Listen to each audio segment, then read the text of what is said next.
मर्यादा पुरुषोत्तम श्री रामचंद्र जी आप अपने नेत्रों से देख भी रहे हैं और कानों से सुन भी रहे हैं।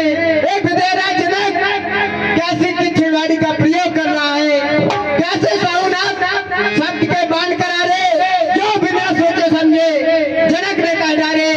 जाना है क्षत्रियों में कोई वीर नहीं है, पर हम रघुवंशियों के तर्कस में भी वीर नहीं है। कह दो रघुवंशी राम, कैसे ने समझा दूं मैं रघुवंशी कैसे होते हैं, क्या करके देखता। महाराज जनक, जिस सभा में क्षत्रियों का एक भी बालक बैठा हो, वहाँ ऐसी अनुचित और कटुक वाणी नहीं कहनी चाहिए। जनक, तुमने कहे जवान दिल पर तीर बैठे हैं, कलेजा तोड़ बैठे हैं, जिगर को चीर बैठे हैं। रहे वो ज्ञान की कुंवारी, हमें क्या गम नहीं इसका, मगर मजबूर है लक्ष्मण सामने रघुवीर बैठे हैं। जो ना होते रघुवीरिया तो चल जाती तलवार, ना मानो तो देख लो यहाँ पर कितने वीर बैठे।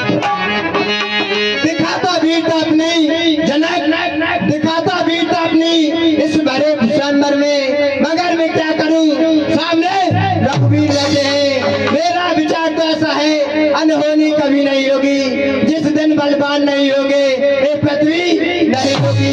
अभिमान त्याग कर कहता हूँ, आदेश नाथ का पाऊं मैं, ए सड़ा गला धनुष चीज किस गिनती में है, सारा ब्रह्मांड पाऊं मैं। फिर जल को थल कर दूं, थल को जल कर दूं, ले आओ उतार सितारों को, सुरमी की भांति पीस डालूं पृथ्वी और पहाड़ों को।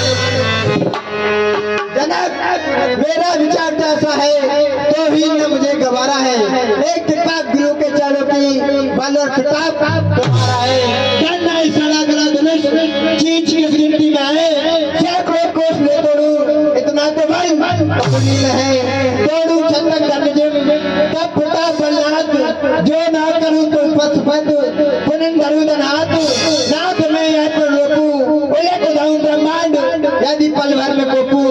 इन राजन के मार मार सबके मुख मोड़ूं, चरण कमर लायनाथ पल भर में धनु तोड़ूं। जो इतना न करूं तो आज से धनुष दान करना ही छोड़।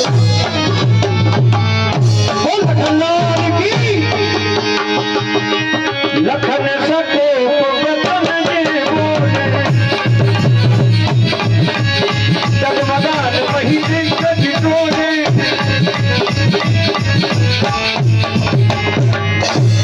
जैसे इस शस्त्र को नीचे फेंका, भगवान श्री राम जी सिंहासन से उठकर रहते हैं और लखनलाल जी को समझाते हैं, भैया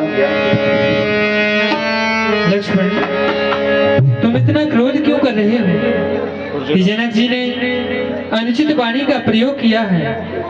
लक्ष्मण, यदि तुम्हारे अनुसार जनक जी ने अनुचित वाणी का प्रयोग किया है तो कदाचित तुम्हारे या हमारे लिए नहीं है। वह शब्दों का प्रयोग इस स्वयंवर में पधारे हुए समस्त उन राजाओं के लिए किया है जिन्होंने यहाँ आकर धनुष को उठाने का प्रयास किया है और वो इस प्रयास में असफल रहे हैं। पर हमने तो अभी कोई प्रयास ही नहीं किया, तो तुमने ये कैसे अनुमान लगा लिया कि उन्होंने ये शब्द हमारे लिए कहे हैं? और सुनो, जब हमें प्रथम अमराई में विदेहराज जनक जी मिले थे तो उन्होंने हमें बालक कहकर संबोधित किया था, इसीलिए उनकी दृष्टि में हम उनके बालक समान हैं, ना कोई राजा या कोई विशेष क्षत्रिय रूप में नहीं है। तो उन्होंने कदाचित ये शब्द हमारे लिए तो नहीं कहे। और फिर तुमने इसके साथ साथ क्या किया कि अपने शस्त्र को इस प्रकार पृथ्वी पर फेंक दिया।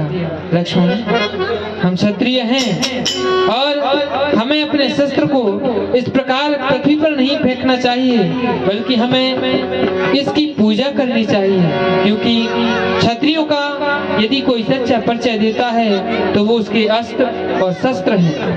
लक्ष्मण, ऐसे राजसभाओं में अपनी वीरता का बखान करने से कुछ नहीं होता। वीर अपना परिचय युद्ध स्थल में अपने शस्त्रों के माध्यम से देता है, ना कि ऐसी राजसभाओं में अपने मुख से वर्णन करता है। इसलिए लक्ष्मण तुम शांत होकर के अपने आसन पर बैठो।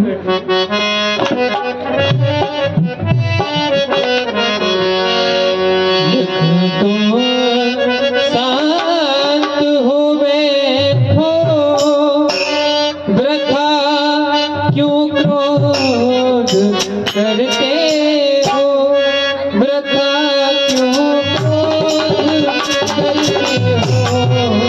लखन तुम शांत हो बैठो, वृथा क्यों सोच करते हो, वृथा क्यों सोच करते हो। पिता समोए हमारे हैं। देखो तुम देख रहे हो हमारे सामने विजयराज जी विराजे हैं।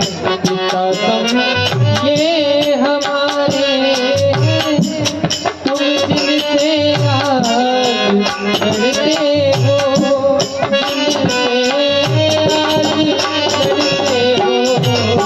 पिता सब ये हमारे हैं, जिनसे आज लड़ते हो, जिनसे आज लड़ते हो।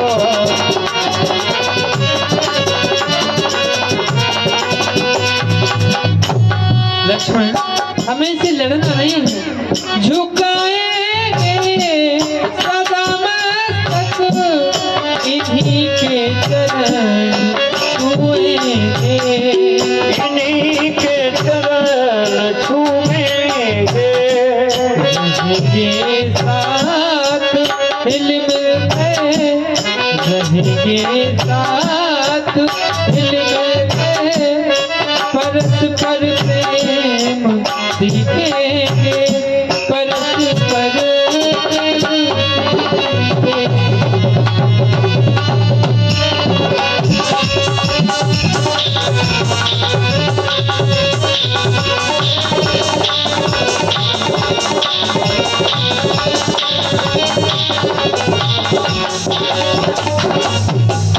लक्ष्मण उन्हें क्रोध क्यों आया?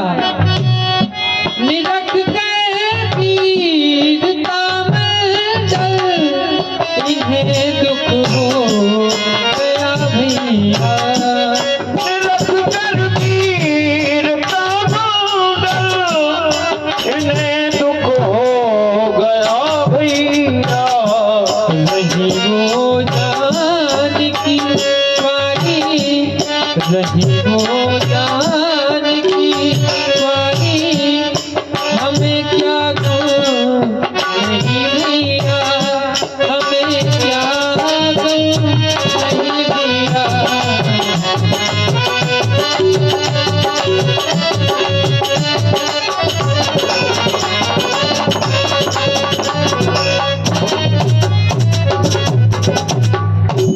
चलो लक्ष्मण अपने आसन पर बैठो। श्री रघुनाथ